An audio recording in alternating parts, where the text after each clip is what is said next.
Welcome to Decisive Point, a U.S. Army War College Press production, featuring distinguished authors and contributors who get to the heart of the matter in national security affairs.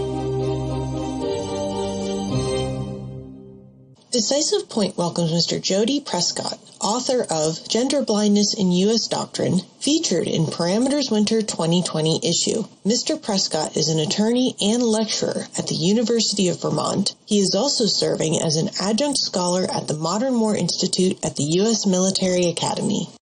Today, we're talking with Mr. Jody Prescott about the risks of neglecting gender in U.S. doctrine. Let's jump right in here, Mr. Prescott. How is it that the role of women in the military has increased over recent years, yet U.S. doctrine hasn't fully acknowledged that fact? The best way to describe that would probably be to briefly tell you about how I got started thinking about the relationships between gender and operations. I had a tour in Afghanistan a little over 10 years ago, and that's what got me started to thinking about these things. As a result of the work that I did in Afghanistan, particularly when I was down in Zabul province for about 3 weeks, working on environmental damage claims and working on land damage claims, even though we were talking the talk about winning the hearts and minds, or at least gaining the respect of the population, we essentially were missing about half of them. When I got back from Afghanistan and I was teaching at West Point, I finally had some time to dig into it and to research some more and to study some more. What I began to realize is that it's not so much that the role of women in civilian-centric environments has changed. I think that has probably remained constant. The problem is that we simply haven't recognized it. In the 10 years since I've begun looking into this, there have been some important changes in some of our doctrine, particularly at the joint level, that recognize the significance of gender in terms of operations. So, for example, if we look at the Joint Foreign Humanitarian Assistance Doctrine, or the most current version of the Stability Doctrine, I think those are both two good examples of where the doctrine writers have begun to come to grips with trying to figure out the operational relevance of gender for those operations. But on the other hand, when you look at other doctrine that is civilian-centric or should be civilian-centric, there's an absence, almost a complete absence of women. It's as if women don't exist. So, for example, look at the current Joint Urban Ops Doctrine. Practically nothing in there. More tellingly, look at the Civil Affairs Doctrine. If there were one bit of doctrine that we would look at and expect to be dealing with the realities of a population composed roughly of half men and half women, you would think it would be Civil Affairs Doctrine. And yet there's practically nothing in there. Now, some might say, well, this just represents gender neutrality. I disagree. What this represents is gender blindness, because what it's doing is basically assuming that everybody's security needs and the roles that they would play in a security environment are essentially those of men. Essentially, this is just complete male norming instead of gender neutrality. And it's in civil affairs doctrine that I think in particular that we have the greatest opportunity to become more aware of how we can practically incorporate gender considerations into the work we do to give our mission a better chance to succeed. What kinds of operational risks are caused by gender blindness? Right. So here's one of the things that I've been struggling with since I've begun looking into this. There is not a lot of data. There are anecdotal reports, many of which seem reliable and seem corroborated, but it's not like we've ever gotten to the point where we have done a significant collection of data to be able to analyze it, to assess with a degree of reliability exactly what the situation is. But as I've begun thinking about this, one of the things that I've realized, and this is where I ended up in my book, Armed Conflict, Women and Climate Change, I ended up in a spot that I did not expect when I started. I thought when I began that it was pretty clear that climate change, for example, was leading to increased violence.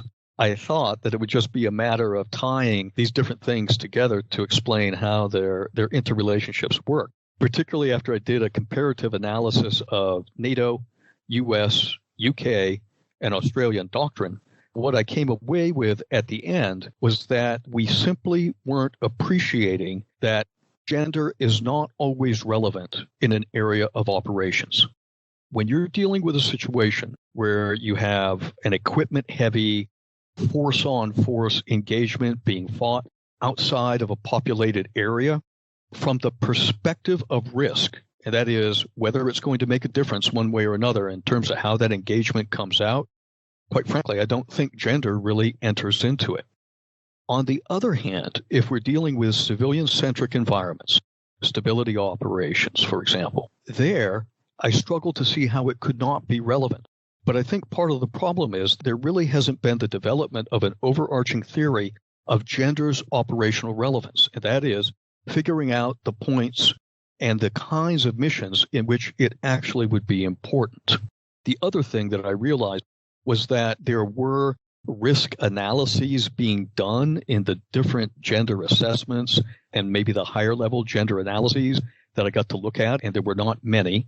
But what they weren't looking at, what they weren't tracking, was the reality of risk to the mission and its personnel. Instead, the considerations of risk were being calculated towards what's going to happen to, say, for example, the women and girls in this area if we don't do a certain thing. That, I think, tends to ghettoize gender. Instead, we need to take the next step and say, okay, given all of this information as to how we assess gender, how we think it's going to play out in the analysis, now let's norm this.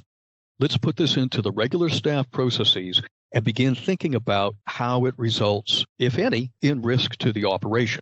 Until we take that step, we can't know. But unless we take that step, we're not going to help commanders and staffs figure out how to allocate limited resources to most effectively accomplish the mission. Are there any good news stories about gender in U.S. doctrine you can share with us? Well, there has been, I think, some important progress made in different parts of U.S. doctrine, particularly at the joint level. The Foreign Humanitarian Assistance Doctrine includes what I think is a really good start for gender in operations. I think stability does as well. So there is work going on. My concern is that this is not focused where we get the most bang for the buck. From my perspective, the place where we need to focus is on civil affairs.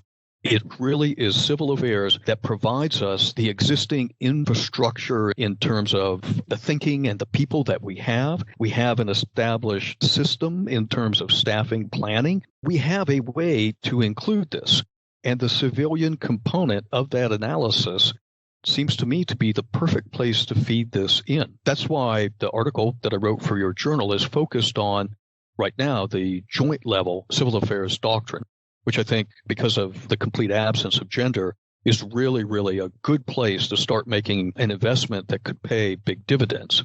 In terms of a good news story, I think perhaps from my perspective, the best news story I've got is the undergoing revision of FM 3-57 started this summer to include, among other things, gender considerations. I think that's a really important step, and I'm really glad to see that being done. And I would hope that those revisions, when they get finished, would help jumpstart a reexamination of our joint level civil affairs doctrine. I hope so too. Thank you so much for sharing your time and your insights with us today. And thank you, listeners, for joining us for another episode of Decisive Point.